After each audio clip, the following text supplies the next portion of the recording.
When the whole family comes together to watch the game, nobody wants to miss a second of the action to run to the grocery store. With Instacart, you can get all your weekly groceries in as fast as an hour. Less time shopping means more game time. Let's go. Visit instacart.com to get free delivery on your first 3 orders. Offer valid for a limited time. $10 minimum per order. Additional terms apply. The following is a GoPowerCat.com and Spirit Street production.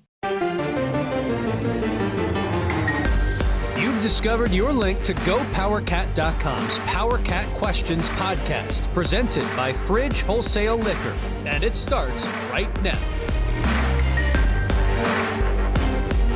Now, let's go to the WTC Gig-Powered Studios. Here's your host, GoPowerCat.com publisher, Tim Fitzgerald. Welcome to another edition of the PowerCat Questions podcast, the first of a new decade. I wish we had some music put in right there, like some really dramatic music. You can. Yeah, but I'm not going to work that hard on it. That was my New Year's resolution. Work less? To work less? Yeah, be less diligent.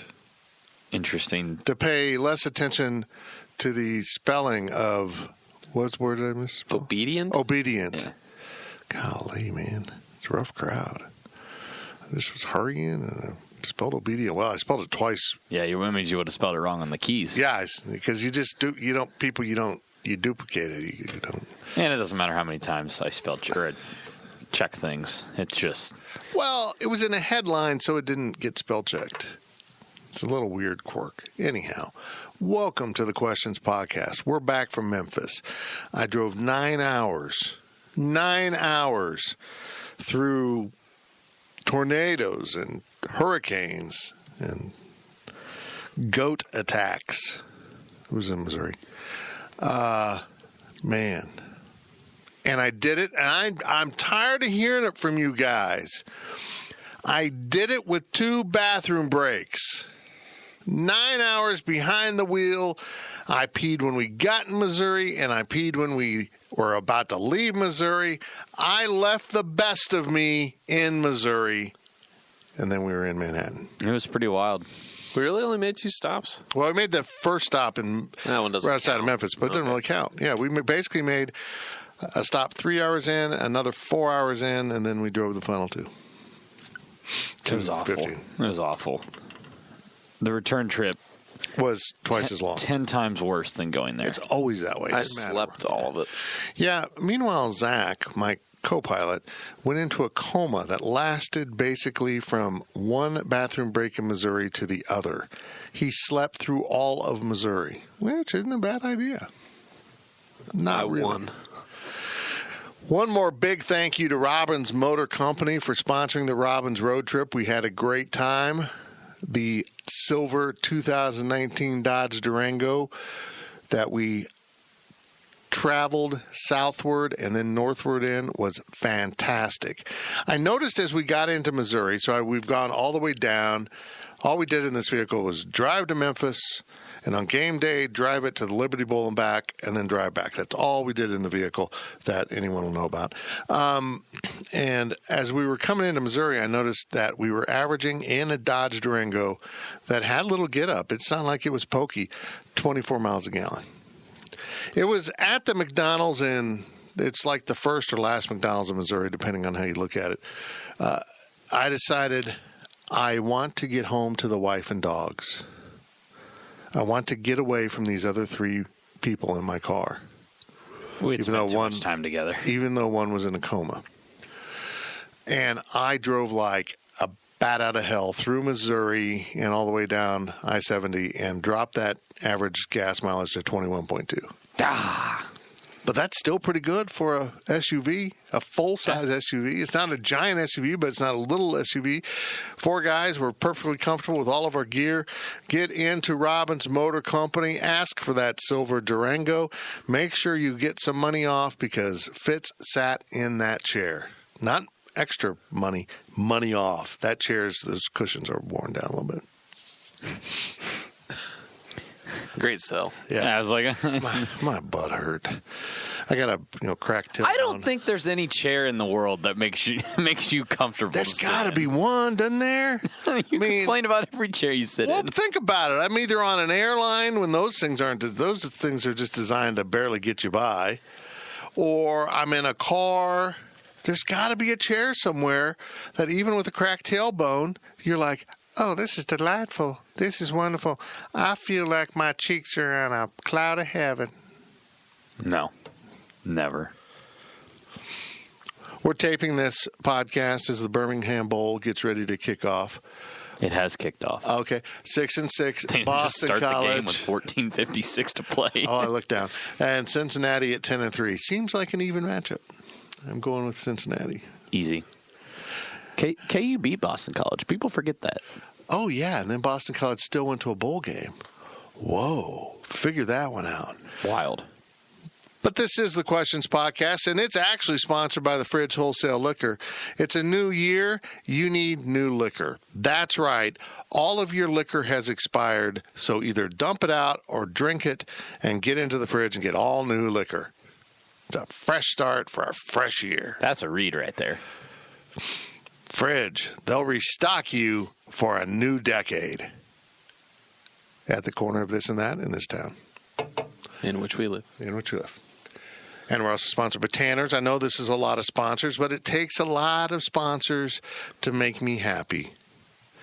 Tanner's, I miss you. I love you. I will see you soon. I didn't really cheat on you with another sports bar in Memphis. What does didn't really mean? I didn't at all, actually. Yeah, I was trying to think. What we didn't bar go to was a sports bar? Was in that bar? That bar certainly wasn't a sports bar. No, I'm good. Had delicious fish in Memphis. We'll get into We'll that. discuss Mediocre food overtime. barbecue.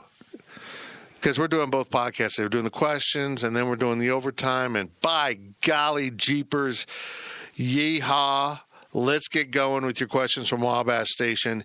You ask, we answer. His name is Zach. Go. From TN Cat. I realize hindsight is always 20/20, but with less than a minute to go and still having all three timeouts, with Navy having a 4th and 3 and under a minute to go in the game, would it not have been a good idea to have used one of the timeouts there to make sure the defense was aware of all options? I mean, look, this is kind of where I fall on it. I would have called the timeout.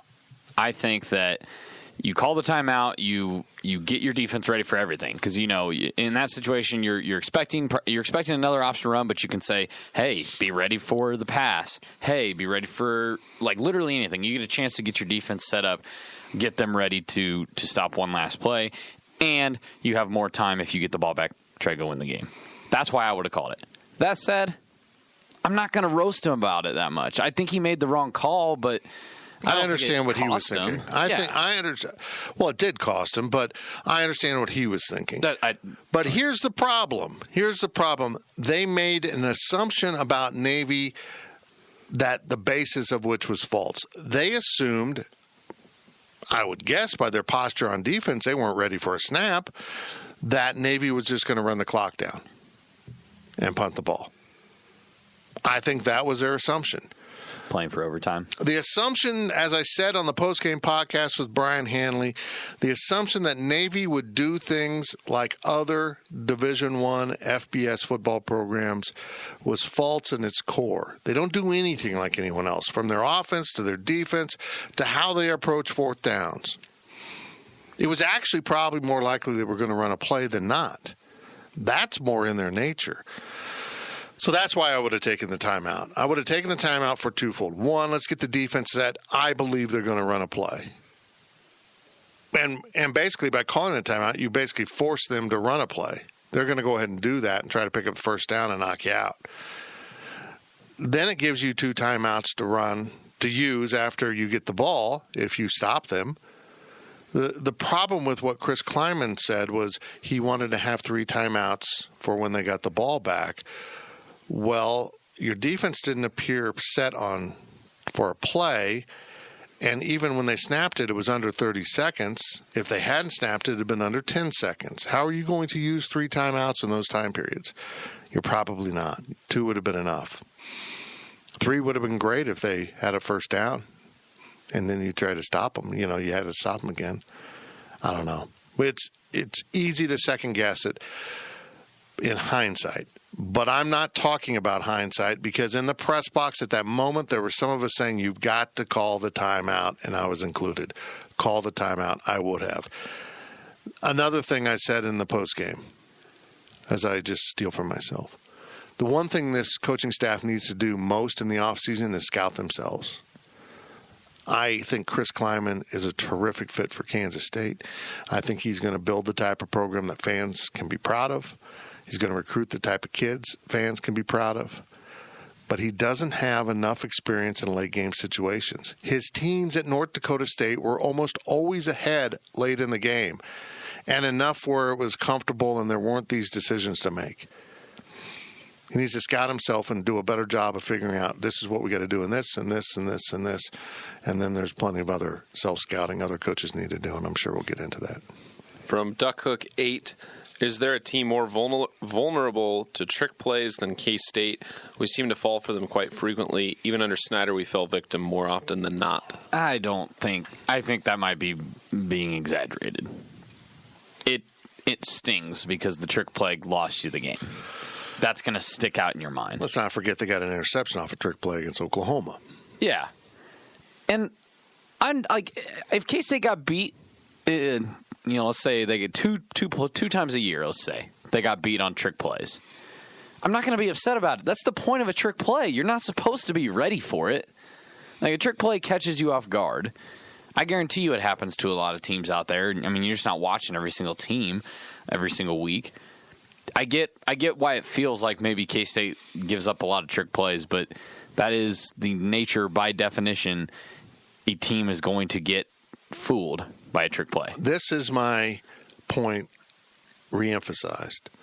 By conventional wisdom, those are trick plays. By watching Navy and understanding what they do, those are not trick plays. That is part of their offense. They throw the ball with their slot backs. We talked about that they only had one incompletion against Army, and it wasn't from Malcolm Perry. It's because it was from a slot back. The slot backs throw the ball in this offense. It's part of the offense. And that reverse, there was nothing fancy in terms of erotic play calling. I guess the word would be exotic. Erotic play calling would be like sexual. I mean, it was definitely it was such a well-designed play. It might have been erotic. It was a beautiful play. Oh my goodness. Exotic play calling, normal play calling, I don't care. When you end up with a fast guy on the edge and 3 players to block 2, you're going to score a touchdown. And they did. That was watching them run their offense in person was even different than watching it on TV. Which doesn't make sense, I know, but good Lord, that's so cool. How many times did you guys, and Zach, you're trying to film, follow the wrong guy? Oh, absolutely. And I thought, like, half the time the players, like, 7 or 8 of the guys were like, oh, they got him. It was pretty bad for me. I was biting on a lot. It's amazing. They do it exceptionally well. That's why if you're supposed to tackle this guy or that guy, you go tackle him no matter what. I don't know. I did not envy Zach that day. I agree with Chris Kleiman. They did a good job with a quarterback who still gained more than 200 yards rushing. I think he didn't score a touchdown. He got free a couple times. He got some big chunk plays. I think his biggest damage was the fact that then he became such a distraction with the other people that you were worried about him that other people then made the plays. But I thought they did okay. K-State was probably the second best team to defend Navy in the option this year behind Notre Dame. Yeah. They held them to 20 points. I predicted Navy would score 21 points. So it's pretty clear the defense wasn't the problem in my prediction. It was they didn't score enough points. By the way, if you get outscored by your opponent in a game, chances are high you're going to lose. There you go. That'll be a nickel. From Adam K63, when Navy ran their reverse for a touchdown and a halfback pass to set up the game-winning field goal, do you see that as respect from Navy on how well K-State was defending them? No. Yeah. No, I see it the opposite, actually, Adam. Here's why. Navy ran that reverse because they recognized how K-State was flowing to the ball, how they were reacting to things. In this case, I truly believe they saw the defensive ends crashing down the line of scrimmage loyally And it worked out great for K-State on a lot of plays. The trailing guy might run across the field and make the tackle, but they weren't staying out wide enough to respect the reverse. And that guy was around Wyatt Hubert before Wyatt Hubert knew he had the ball. So, no, actually, I see it the opposite. They disrespected how they were doing certain things in the defense. That's the beauty of the offense. Oh, you want to do that? We're going to do this. You want to do this? We're going to do that. That's how the offense is built. You can only defend so much, and you will show a weakness after so many reps of running the plays, and they will exploit that weakness. And the halfback pass, the slot back pass, is part of their game, and they noticed that Kansas State wasn't fully postured to defend. They thought the clock was going to get run out. They snapped the ball. So, no, I think it was disrespectful. Not in a bad way. I think it was like, oh, you guys aren't ready for this. Boom. Here you go. I think, like, I get the question. I get why people were saying that in that Oklahoma game earlier this year when Oklahoma was running the trick plays. Agreed. But in my opinion, I don't really agree with that line of thinking. Oh, they respect our defense so much that we're going to have to run a trick play. Like, I don't think that that's accurate. Hell, if I was a coach, I would almost run a trick play at least one every game. Make people prepare. They're going to catch you off guard. You're never going to be ready. That, again, I said it earlier. This is the definition. It is a trick play. You are not expecting it. You're almost guaranteed points or at least one big pickup. So, no, I don't really think that Navy went, oh, man, they're doing really good. Better pull out a trick play here. Sometimes you run trick plays because you can't solve what they're doing on defense. They were moving the ball. They just ran, unconventional plays because they do that, and they saw that they would work. From Ite Bibi, who also won our score prediction thread, he was 5 points off, picked Navy to win. Nice. So congrats. Did our defense do their job by holding Navy to 20 points, or no, they did not by giving up 323 yards rushing, 98 passing, for a total of 421 yards? The defense did everything it needed to do to win the game. Absolutely. Even if Navy scores on the last drive, that's still 24 points. You should outscore that. For me, if Kansas State can score 30 or more points in the game, the chances of winning are pretty good. And the offense scored 7 points. The offense scored 7 points. They had one touchdown. The other was on the punt return, and the other, you can give some of this field goal points to the offense, but they didn't. It was still around a 40-yard field goal. It's not like they moved the ball down to the mouth of the end zone. They kind of stalled out. I can point to Wyatt Hubert on a couple plays. Wyatt Hubert had a bad game. I mean, he got caught up in it a little bit, but I think everybody got caught up in it a little bit. He couldn't play his game. Yeah, exactly. Wayne Jones had some missed tackles at times, or That's shocking. Hey, let me hit you with my shoulder.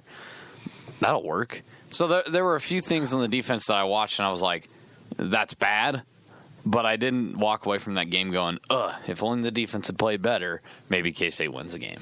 Look, I don't dislike Wayne Jones. I dislike the way Wayne Jones tackles. He could be a great player if he'd learned to tackle. I'm convinced he doesn't know to properly tackle at this level. What is this? I'm glad he got embarrassed. Yeah. He tried to hit a guy shoulder high with his shoulder, and the other guy had all the momentum, and he went for a ride. Man, put your arms around someone and drive through their hips. What are you doing? That's so annoying. From Yo Mama, is Courtney Messingham the right guy? I think he is. I don't think he's preparing enough. That sounds harsh, doesn't it? I feel like he gets in games, and when A doesn't work, he doesn't really have a thought through B. Just keep pounding A until it works again. Right. Or he has a B and he doesn't use it. I mean, they obviously had plays that worked. They had to have a touchdown on that last possession, and they got a touchdown. Now, I think Dalton Schoen said the pass to Joaquin Gill was an audible by Skylar Thompson. He switched the play.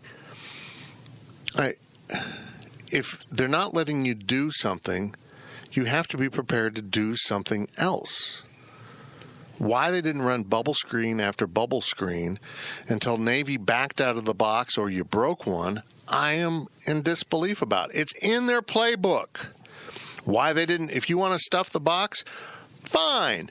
We're going to go to our 3-back set and try to get you with deception just like you're getting us. Nope. They just lined up and kept running the same old plays that weren't working. Well, I think Courtney Messingham is a good coach, and I'm not.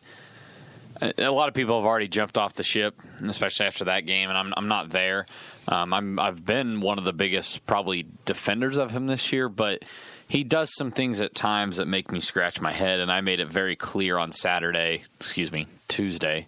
They played a college football game on a Tuesday. It's so screwy. I made it very clear on Tuesday that I was blown away by the fact that James Gilbert was not getting more carries after going for 31 yards on 3 carries.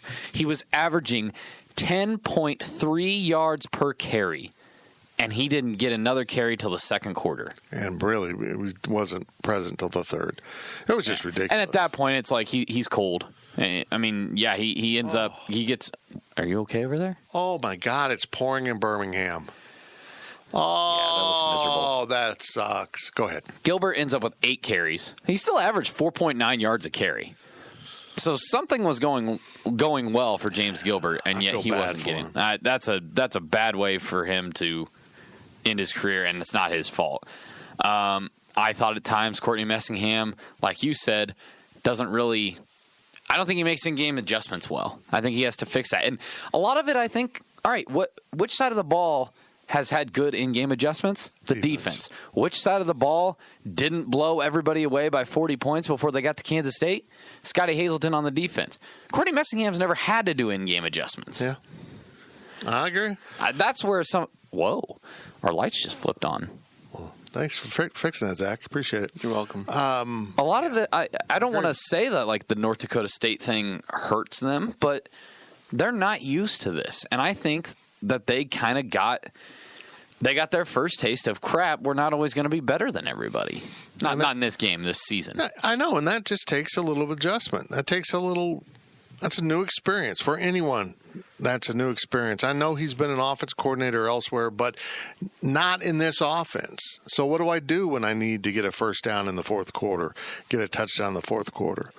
There were things that would work. I mean, we saw it. When they ran straight down the field, receivers were open. They ran a wheel route that was wide open, and did they ever run it again? No. Skyler underthrew that ball, and they never went back to it. Why? When they ran patterns that said, I'm a receiver, I'm running fast, run with me, they were open. From Phillip Brooks on the first possession to Wyatt Keegan-Gill on the last possession. And the possession in between that they ended up with an interception, that was because the guy just literally grabbed a hold of the K-State receiver and put him on the ground because he was getting away from him. When he turned it into a game about your speed and not about them tricking you at the line of scrimmage, you were winning. Bubble screens, straight right down the sideline flag patterns, straight up the middle post patterns. Make them run with you. And they couldn't do it. Courtney Messingham had a bad game. He had some bad games at times this season, but that doesn't mean he needs to be fired yet. Right. He had some good games, too.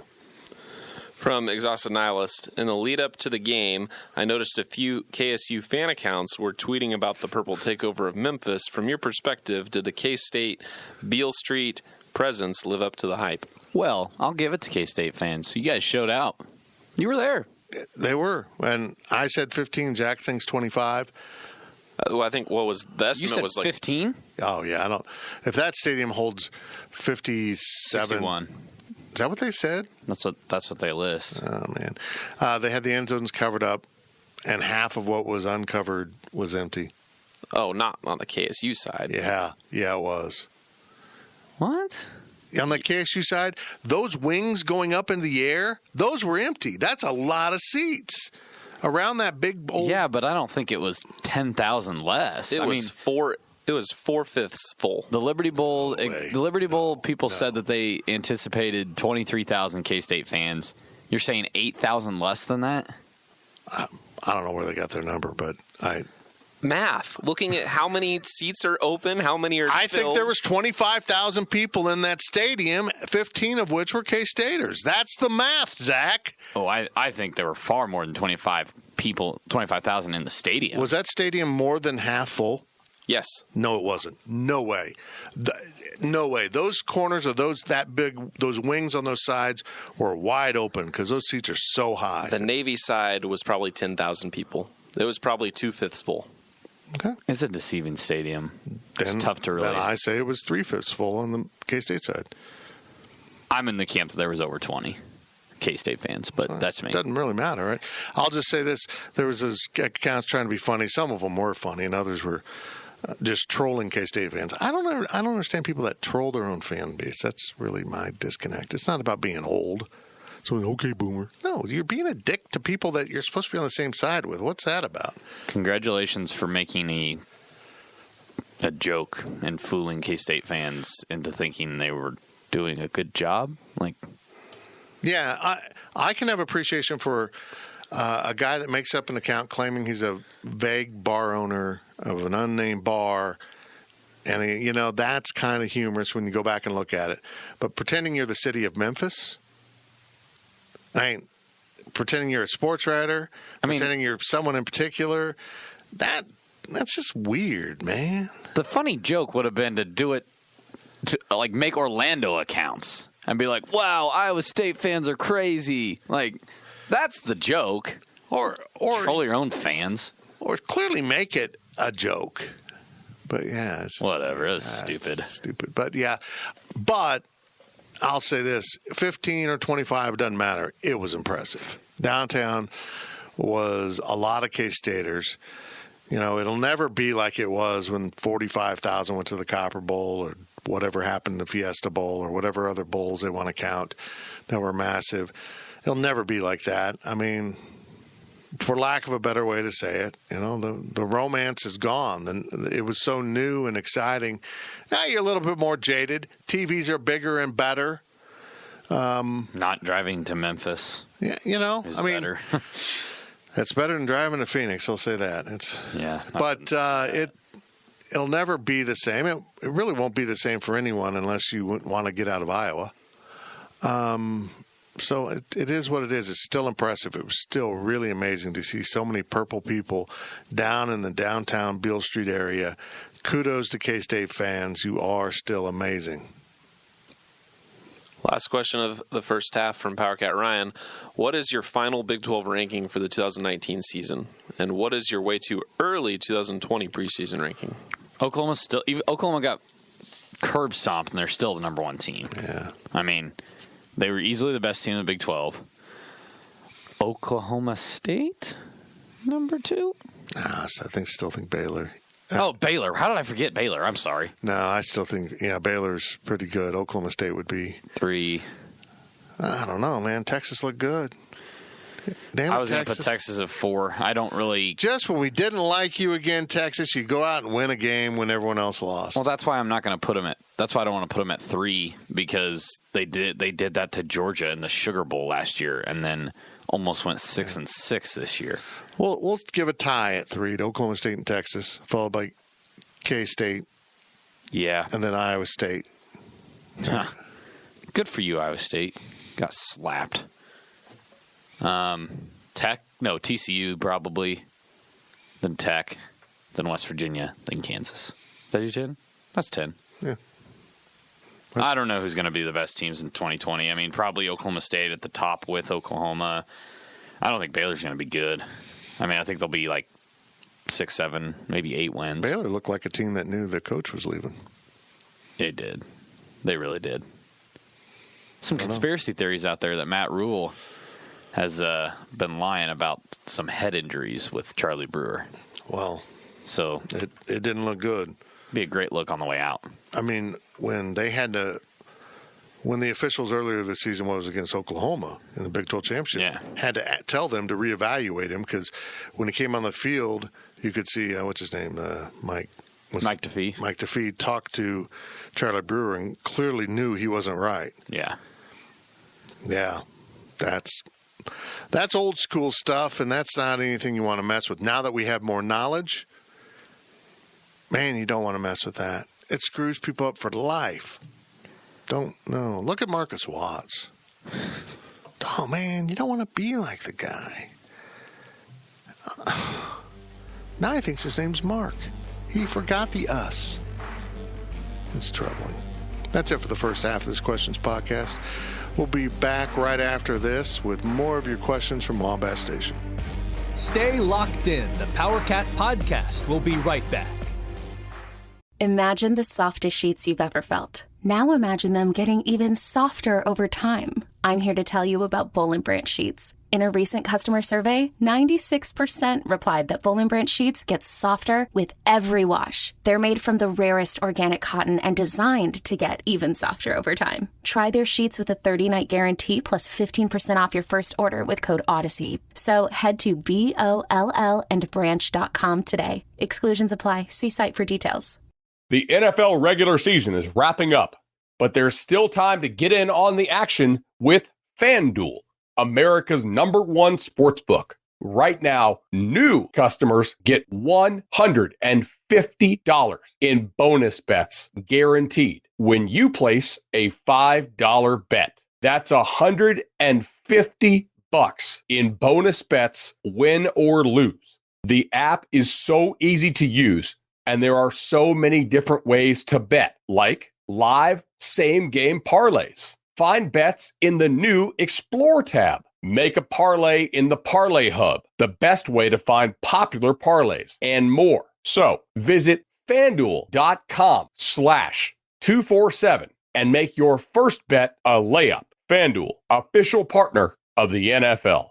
Must be 21 plus and present in Arizona, Colorado, Connecticut, Iowa, Illinois, Indiana, Kansas, Kentucky, Louisiana, permitted parishes only, Massachusetts, Maryland, Michigan, New Jersey, New York, Ohio, Pennsylvania, Tennessee, Virginia, West Virginia, or Wyoming. FanDuel is offering online sports wagering in Kansas under an agreement with Kansas Star Casino, LLC. First online real money wager only. $10 first deposit required. Bonus issued as non-withdrawable bonus bets that expire 7 days after receipt. Restrictions apply. See terms at sportsbook.fanduel.com. Gambling problem? Call 1-800-GAMBLER or visit fanduel.com/RG in Colorado, Iowa, Michigan, New Jersey, Ohio, Pennsylvania, Illinois, Kentucky, Tennessee, and Virginia. Call 1-800-NEXT-STEP or text NEXT-STEP to 53342 in Arizona, 1-888-789-7777, or visit ccpg.org/chat in Connecticut, 1-800-9-WITH-IT in Indiana, 1-800-522-4700, or visit ksgamblinghelp.com in Kansas, 1-877-770-STOP in Louisiana. Visit mdgamblinghelp.org in Maryland. Visit 1-800-GAMBLER.net in West Virginia, or call 1-800-522-4700 in Wyoming. Hope is here. Visit gamblinghelplinema.org or call 800-327-5050 for 24/7 support in Massachusetts, or call 1-877-8-HOPE-NY or text HOPE-NY in New York, or visit oasas.ny.gov/gambling. Standard text messaging rates apply. Sports betting is void in Georgia, Hawaii, Utah, and other states where prohibited.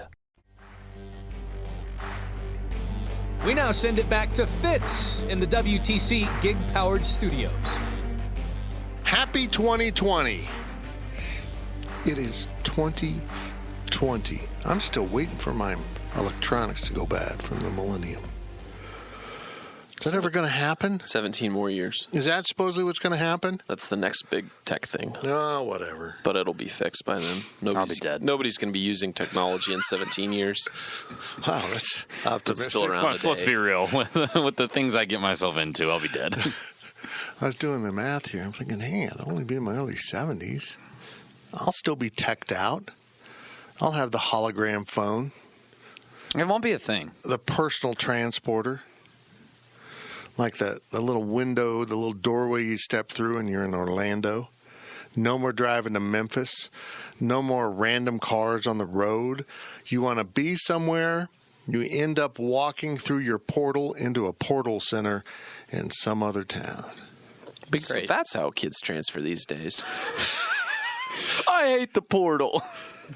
They can just go directly to the next school without even taking a plane. I decided I was going to transfer the next day I was in class at Michigan. If that was a thing when Bill Snyder was the coach at Kansas State, we would have seen K-State suit up in Manhattan and then just walk through the portal into the opposing team's stadium. There would be no traveling, no sleeping in a hotel. You would just leave the stadium 5 minutes before kick. You would warm up at Bill Snyder Family Stadium. Then have a portal put in on the field. I'm looking forward to it. I'm looking forward to everyone losing their electronics. Me too. I need to. Take my phone away from me. Have you ever thought what happens if we lose our electronics? Well, we go out of business. Oh, crap. Never mind. I mean, there's no question about that. GoPowerCat.com ceases to exist. Damn it. Well, the magazine is back. Now printed on hemp. All those phone calls will be worth it. This is the PowerCat Questions podcast. We're sponsored by the Fridge Wholesale Liquor, but we do want to thank Robbins Motor Company for that great Robbins road trip. That was a sweet ride. I know it's my car a year later, basically, but I liked that car. It was silver. It was like a silver bullet. I forgot what it's like to sit in the back seat of a car. That was the first time I'd sat in the back seat since... Prom? What? No. Oh. We used to go on road trips. Sorry. When was the last road trip you went on before that? Hell, a bowl game, wasn't it? I don't know. Driving to Vanderbilt, or driving to the airport for the Vanderbilt game is probably the last time I didn't sit in the front seat of a car on the way to a game. So it was different. You were a good little traveler. Yeah, D. Scott always takes the back seat, so... He sat behind me. It was kind of odd. I was afraid he was going to do something. Nah. Not with his neck pillow on. No, yeah, it kind of locks him up. This segment's sponsored by the High Low. I'll be curious to see if there's still a Miracle on Morrow going on. Did they de-Christmas in the window between Christmas and now? Surely they had it for New Year's Eve. Are they in the process of de-Christmasing as we speak, or will it stay up for longer? These are the questions I need to know. Get to the High-Low and tell me what's going on. I need this information. Or I could text them and find out. Or we could go.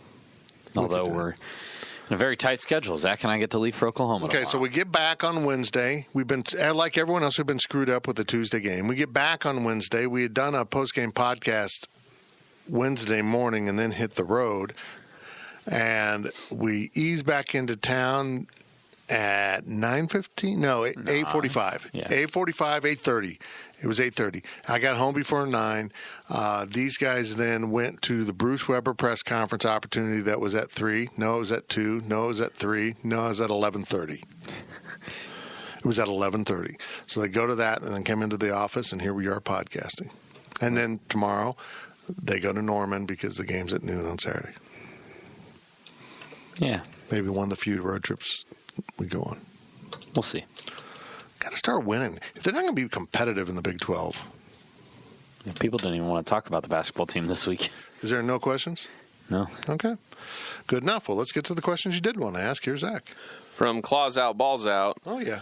I know we graduate the offensive line, but they were pretty disappointing. Do we have some hope for better line play next year with some of these guys in this system who will have another spring of reps? I don't know where I sit on this, and that's what I keep trying to tell people is like someone posting, oh, thank God the offensive line is all graduating. They were so bad. And I'm like, guys, they struggled a lot and never got replaced. Josh Rivas was a second-team PFF All-American. Now, granted, Pro Football Focus is not the end-all, be-all. It's a formula, and the less you play, the better chance you have of being on a good team. But he was a second-team All-American offensive lineman and couldn't find his way onto the field. So something is up. I'm just saying I would not feel super excited about graduating 5 if none of them could overtake any of these guys in practice and things like that. Now, I think Josh Rivas is really good. I think Cooper Beebe will probably start on the offensive line. I think they'll start the kid out of Butler that they signed. Noah Johnson? No. The one they signed this class. Right. Well, And Noah Johnson, I think, will be the same. Noah Johnson will probably say. Yeah. So, I mean, I think they've got pieces. I think they've got a starting line. It'll be fine. It's not going to be a disaster, but I wouldn't be excited about what's going to be here. And Coach Kleiman said in the postgame, just kind of in passing, about a transfer offensive tackle. So I think they're still evaluating junior college, or maybe they've got someone in the senior transfer portal that'll step right in for spring football. I don't know. It's going to be interesting. We'll see who they can put together. I will agree with you with this. They inherited an experienced offensive line that was talented, but maybe not necessarily in what they wanted to accomplish. They weren't quite the same athlete, same type of athlete that they want to use on their offensive line. So maybe they'll be better off. It's going to be a construction project. It is the biggest, most obvious thing to watch during spring football, along with the defensive tackle position.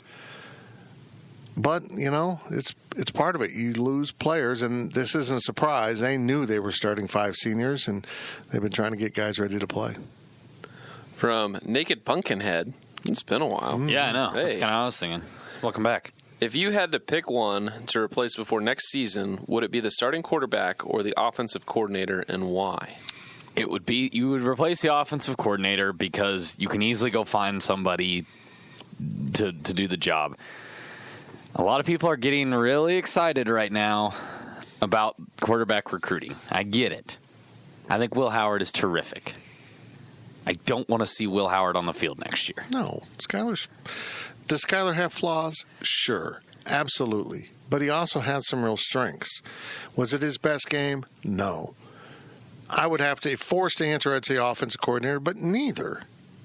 You just have to learn and grow and move on.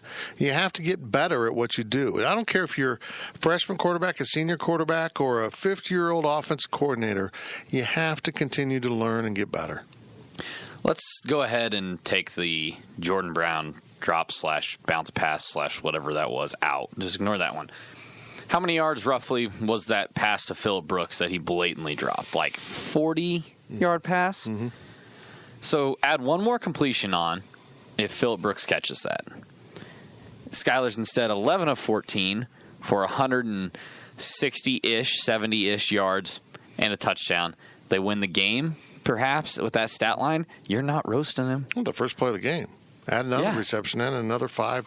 Look, I'll be the first one to sit here and say Skyler did not play very well in this bowl game. He was not the offensive MVP. That was people looking at the box score and going, oh, he's quarterback. I can tell you the K-State beat writers, that was not their vote. Yeah. So I'm not saying he was a really great performance in this game, but I just think of the 5 games K-State lost this year, people always turn to Skyler Thompson. And that didn't make any sense because he had some good games and some losses too. But I feel like Skyler Thompson is getting the Jesse Ertz treatment where it's always the quarterback's fault. Or the Jake Waters treatment when he would throw an interception. Well, he does flee the pocket in awkward ways. He needed to stay in there, stand in there, and do a better job with that at times in this game. And, it was just kind of, he always goes to his right. I'm sorry, folks, I'm having problems here. Hold on. We got some problems. There we go. He always goes to his right. He's very predictable. He doesn't step up into the pocket well enough. He does the thing that drives every offensive lineman crazy. He steps around the edge of the pocket, exposing himself to the defensive end. It's frustrating. He's got to learn from it. He's got to go back and watch the film and say, why do I do that? Why do I do that? And break the habit. Because he wants to play at the next level. He's, he can be one of those guys that suddenly fixes his problems and is good enough. I don't know. From Similar's thoughts, who do you see starting game 1 on the defensive line in 2020? Well, I think Wyatt Hubert will start. I'm willing to go out on a limb and say that Wyatt Hubert will start on the defensive line. Then it's a crapshoot. Drew Wiley will probably play defensive tackle, one of the defensive tackle spots. I think that Kamari Gaines, I always stumble upon it. I think he'll definitely play. He'll definitely be a starter on the defensive line. Or Khalid Duke. Yeah, at D end. We'll get into Khalid here in another question. But Robert Hintz at defensive tackle? Probably Hintz at defensive tackle. The thing with Kamari is I'm trying to figure out, are they going to they probably keep him on the end there? Or you could put a bunch of weight on him if you wanted to shift him over to tackle, but then I don't know who you play at end. I think they've got plenty of options because of the JUCO signing. They'll probably start 2 JUCO defensive linemen, if I had to guess. Okay. Also from Similar's thoughts, Khalid Duke improved a lot throughout the year. Where do you see him playing next year, defensive end or linebacker? Well, I think he's a rush end. I think linebacker's going to be loaded next year. I mean, You get back Justin Hughes. Don't forget that. I mean, Elijah Sullivan is going to be even better, and he was incredible. Daniel Green's back, and he's going to be better. Yeah, I think he could be one of those guys that is a hybrid and go between the two. I think he's a defensive end, and maybe not an every down defensive end, maybe a third down guy, maybe a relief guy. But if he can get a little more weight on, he's dynamic. End of story. He's just dynamic. That's kind of a surprising one. I'll be honest, when they signed last year's class and he came in, I didn't know he was going to be one of the guys that was going to step in and make an impact like that.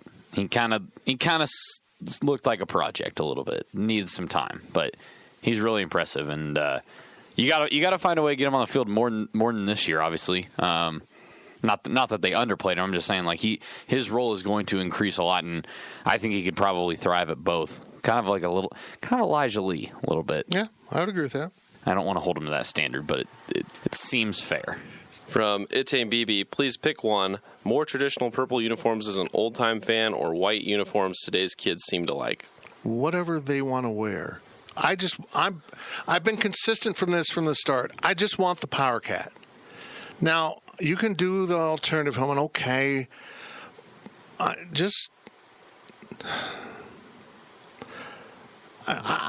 You guys don't freaking get it.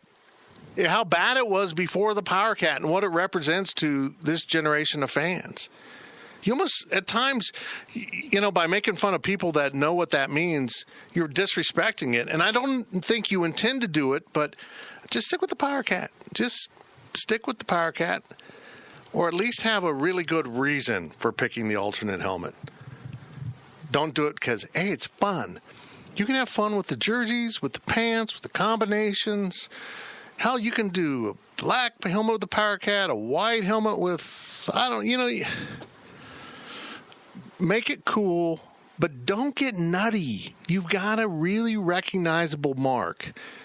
Oklahoma State, what's their mark? A weird OSU and then 17 different helmets? What's Oregon's mark? That big O?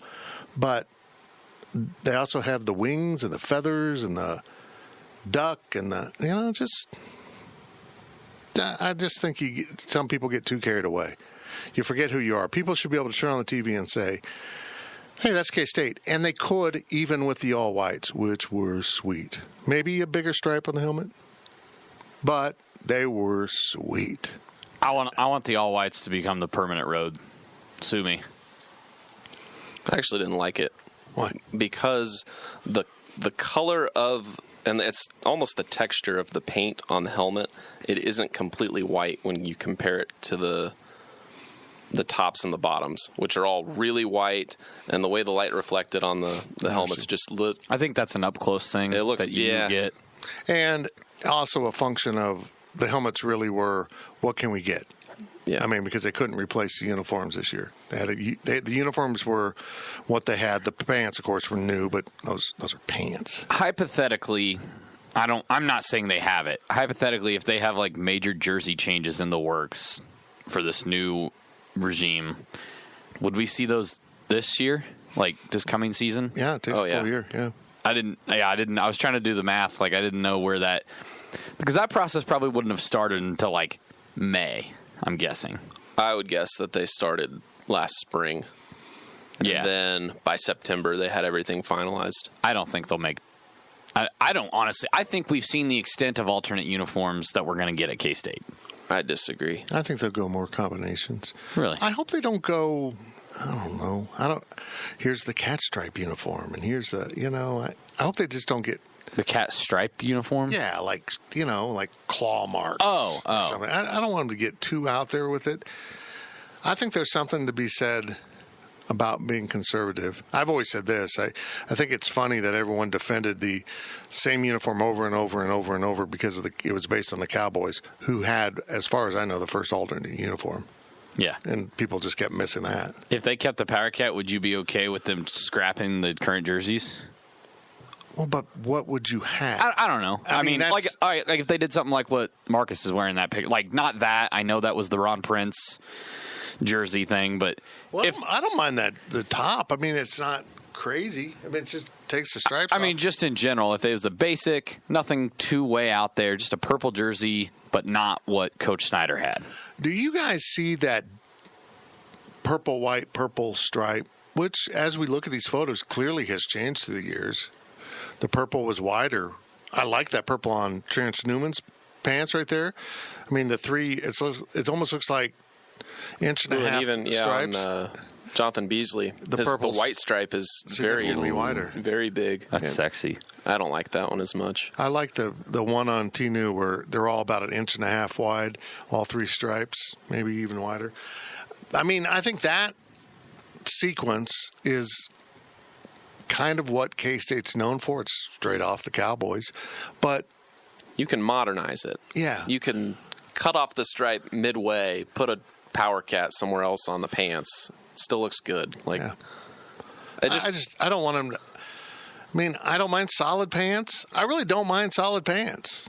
I think they look kind of cool, and particularly if you have the Power Cat somewhere visible, or something. I don't know. Maybe the Cats logo. Just give me the all whites again. Get the Cats logo right on the butt. Start off the season at home Cats in logo the all like whites. A tramp stamp right above the butt crack. I think another reason I don't like the all white is the pants. Like the pants do match the silver pants. They're the silver pants just in white. Yeah. Like it looks. I like the thought. There's critiquing that can be done to it, but I love the all white. I enjoy the idea of all whites. Become the Dallas Cowboys, where you wear your road uniform at home, and then the other team wears their home uniform at home, so you get to wear your road uniform more. Do that. Be Georgia Tech.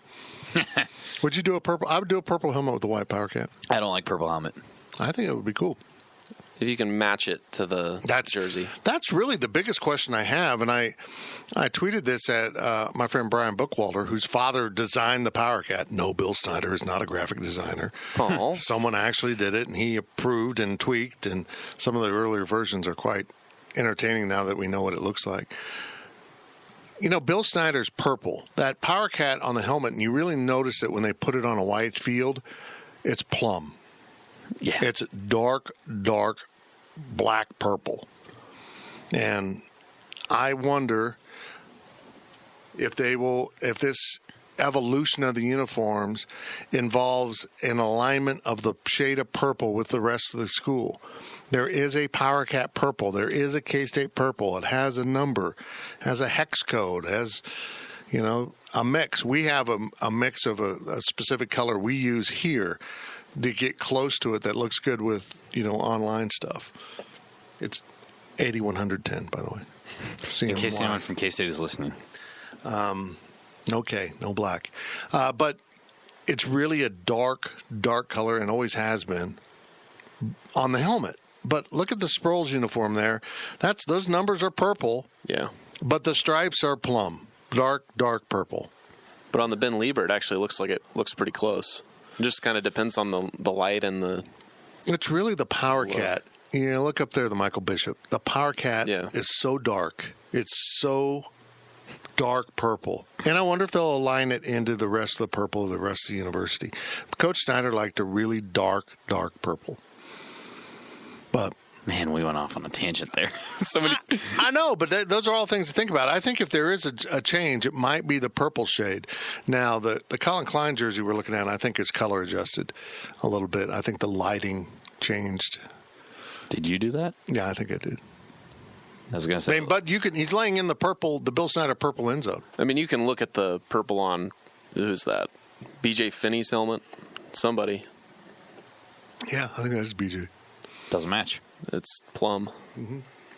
So that's one of the weird things about the uniforms. The purples have never matched. And Zach's the same way. He mentioned with the whites. Whatever color you pick, match them. White, silver, purple. They need to match. They need to have the same feel. The silver pants are a flat silver, and the silver helmets are a bright silver. They never have matched. So those things for uniform people kind of bug us. Next. We go into some Jake Rubley questions to end the podcast. WTDD 2001. With the commitment of Jake Rubley, does the 2020 class have the potential to be the best in the history of K-State football? That's what I put that question in there because I wanted to tell everybody to just like breathe for a second. Chill. Well, in defense of the question, it offers a window into how aggressive they're going to be. They did not back down in this just because schools like LSU had offered this young man. They didn't back away from it. They kept after him, and they sold him on the fit. So I think it's encouraging. I'm not looking for a dramatic overnight upgrade in the type of recruits. Would that be awesome? Yeah, but I don't think that's realistic. I think you get a little bit better here. Bill Snyder said it once, and honestly, he stopped saying it because he stopped doing it. With recruiting, you're always trying to get a player who was better than the player they replace. Maybe like freshman to freshman years, not senior to true freshman. Just keep improving with every recruiting class. The next group is better than that group. The next group is better than that group. And he really did that from 89, to 2000, 2003 into that. By 98, 99, 2000, 97 to 2000, the players they were getting at K-State filled the NFL. And we haven't seen that. So maybe right now we can understand that this could be the year that the great NFL draft streak ends. And that tells you all you need to know about where the talent was going. It was slowly eroding. Now they need to build it back up. This is a big get. You get a 4-star quarterback, particularly if they get heavily involved in the recruiting process and start helping you recruit. They've been to camps. They've met a lot of dudes. Look, 3-star players go to camps and they meet 3-star players. 4-star guys go to camps and meet 4- and 5-star guys. So maybe this can help and get some momentum going, but it's one guy, and it's really early. Still got I hate to be the negative guy, but Oklahoma just had a quarterback decommit. It's really early. From PowerCat Ryan, is the Rubley commitment an anomaly, or should we expect more 4-star kids entertaining K-State offers? I think you'll see K-State get more involved with bigger targets, and I don't think it's out of the question or out of line to say like, hey, maybe we could get 3 in a class. I don't know the full extent of all the 4-stars and 21 that they might get. Like, I can't tell you that right this second, but what I can tell you is my opinion of it right now is I have a hard time seeing he's the only 4-star if he's that good, and I think it goes a lot with what Fitz said. You can recruit other players as a commit in the class. So I think it really does a lot for the future, but if anything, it shows me that they're not settling with, hey, we're K-State. We're a middle pack Big 12 team, and we build our program on, the 3 stars type of thing. That works, and they obviously did well with it in North Dakota State, but they're shooting their shot right here with some of these recruits. I mean, honestly, and it definitely worked. How you doing? Hey, they can get more 4-stars, but I'm going to give you a little window into the recruiting rankings game. A bunch of guys sit around a table or a teleconference, and they've looked at tons of film. They've seen kids play at camp. They've seen them run. They've seen them catch. They've seen them throw. They've seen them do drills. They've seen them do a lot of football things, including just very generic video, and we're going to rank them. Here's the best. The top ones are 5. The next group's 4, and then a big chunk are 3s. What they don't take into account is all the other stuff that counts to a coach. How are their grades? How is their behavior? How do they fit into the team? Are they good citizens? Are they good people? Or are they head cases?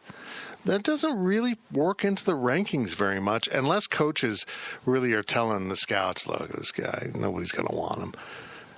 So it's very possible for programs to get 4-star players that others don't really want, despite them being 4 stars. So you can give 4-star players. They're out there. They may not academically qualify. They may end up beating their girlfriends at some point and getting into the newspaper.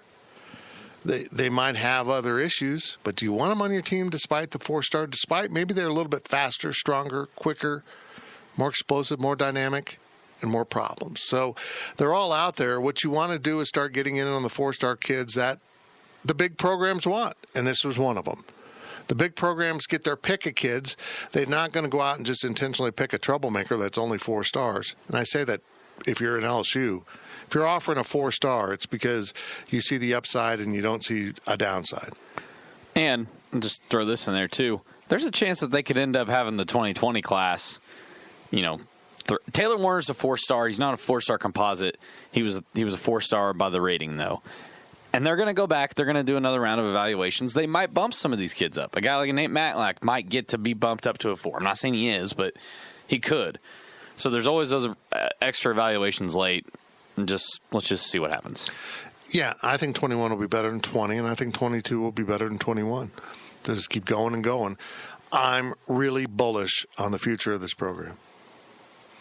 From Autumn Cat, who is the most likely to be groomed in 2020 as the next starting quarterback in 2021?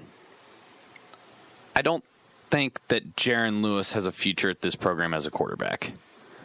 I think the commitment yesterday of Jake Rubley definitely shuts that door. You've got Will Howard, and you've got Rubley coming in later. You've got Nick Oss to kind of be that third-string guy if you need him to. I know what you're saying, but I've never seen any of them play as K-Staters. Maybe Jaron Lewis ends up being someone you just couldn't predict was going to be that good. So I don't know, but boy, these are good choices because they like Jaron Lewis. Don't get fooled by it. He might end up at a different position, but they really like him right now as a quarterback, and he's a big reason why you saw other dudes leave. They knew they probably were going to get bumped out of the order. Now it's only gotten worse since then. It's going to get competitive, and there will be transfers. Kids don't want to compete anymore. But it's a good thing if you want this to. If Jaron Lewis says, "I want to play quarterback, but I'm not going to do it here. Nope. I'm leaving." Yes, it's not good to see him go, but at the same time, it is kind of good because what does that mean? You have a ton of talent in that quarterback room. You're gonna. Someone, we were talking. I brought it up in the car yesterday. I was like, "Yo, who's gonna start later down the road? Rubley or Howard?" And then you're like, "Well, compete." And I'm like, "Damn, we haven't ever thought that way for a while because when was the last time K-State had 2 legit guys that there was no clear cut separation between them?"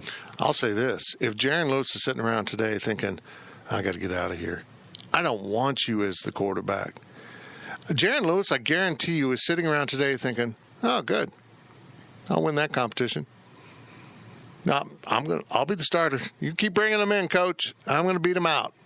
That's what I want to see from a guy that might be the third string. He might be the first string.